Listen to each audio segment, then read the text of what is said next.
Police officer finds starving girl in an abandoned lot. What he sees makes him break down. Part 1. The discovery. The rain poured relentlessly that night, soaking the cracked sidewalks and echoing off empty alleyways. Officer Ethan Cole had been on patrol for nearly 10 hours, exhausted and longing for his shift to end. The city was quiet, almost too quiet.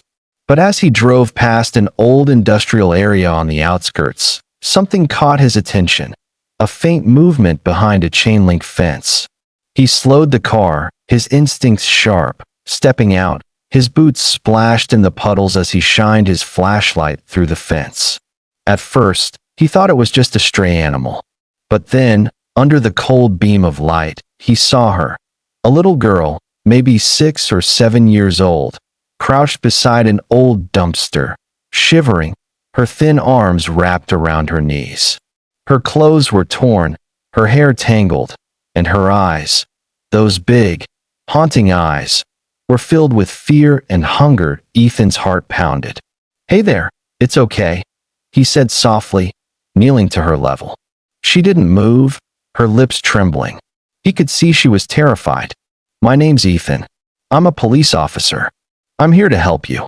But when the girl finally whispered, her voice broke him. "Please, don't take me back." Part 2. The child's secret. Ethan gently carried her to his patrol car, wrapping his jacket around her frail body. She didn't weigh much, just skin and bones. As they drove to the station, she clutched a small, filthy stuffed rabbit close to her chest. Ethan tried asking her name, but she stayed silent until they reached the warmth of the precinct. Finally, with some hot soup in her hands, she whispered, "Lily." Little by little, the story came out. Lily had been living alone for weeks. Her mother had died from an overdose months earlier, and her father, an abusive addict, had vanished soon after.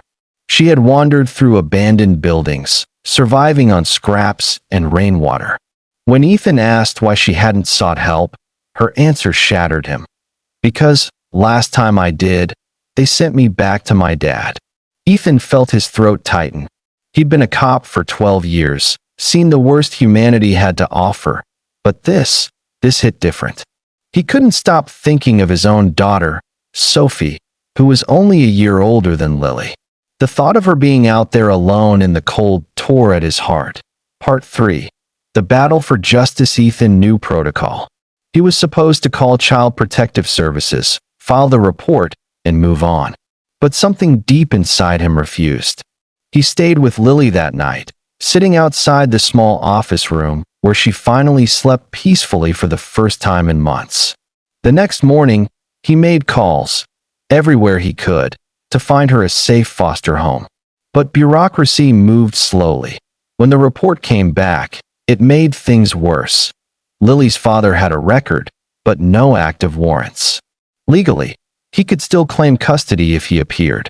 Ethan's blood boiled. "You're telling me that man can just show up and take her back?" he demanded. The supervisor nodded grimly. "That's the system." For days, Ethan couldn't shake it. He started visiting Lily at the children's shelter, bringing her small meals, coloring books, and toys. Each time, she would smile a little more. But the nightmares persisted. Sometimes, she'd wake up screaming for her mother. Ethan would sit beside her, whispering gently, "You're safe now, Lily. I promise." But he knew that promise meant nothing unless he made sure of it himself. Part 4. The heartbreaking reunion. One afternoon, weeks later, Ethan got the call he feared most. Lily's father had been located, and he wanted her back. The law required an evaluation and a custody hearing. Ethan showed up at the courthouse, his uniform crisp, but his heart heavy. He watched as Lily sat on a bench, clutching her stuffed rabbit, staring at the man who had once been her father.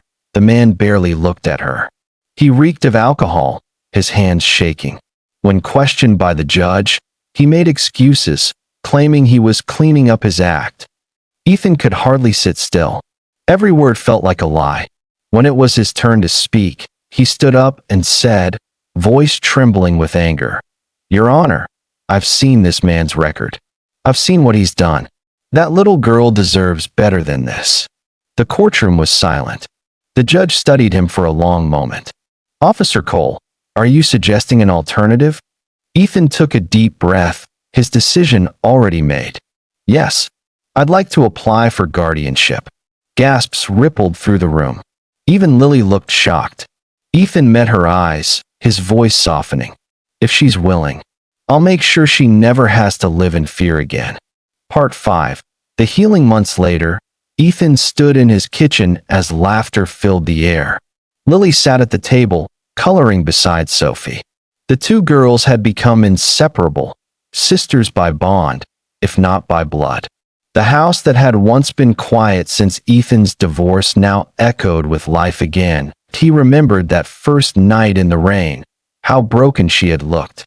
Now, her cheeks were fuller, her smile brighter.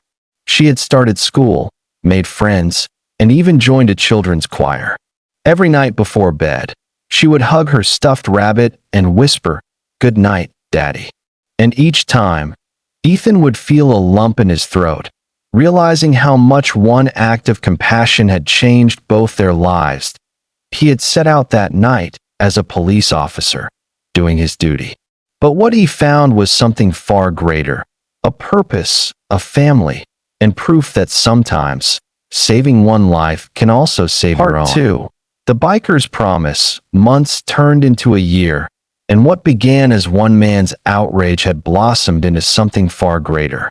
The small town that once turned a blind eye to the suffering of its homeless now found itself changing, piece by piece. Ryan's biker group had become local heroes, not for their engines or leather jackets, but for their compassion. They called themselves road angels. Every weekend, they rode through the city delivering meals, blankets, and hope to those sleeping under bridges or in alleys. They didn't do it for recognition. They did it because Ryan had shown them that every person deserved dignity.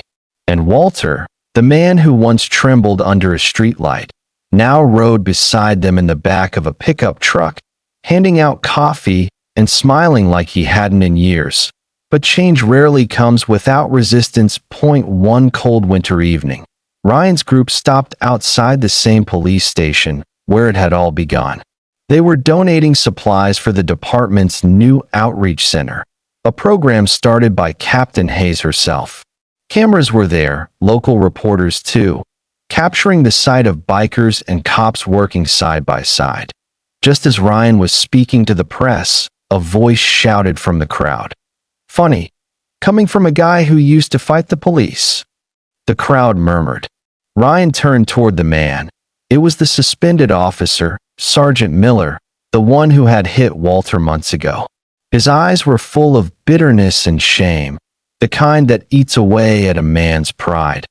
"I know who you are," Ryan said calmly, "and I know what you did. But I also know everyone can change if they want to." Miller scoffed.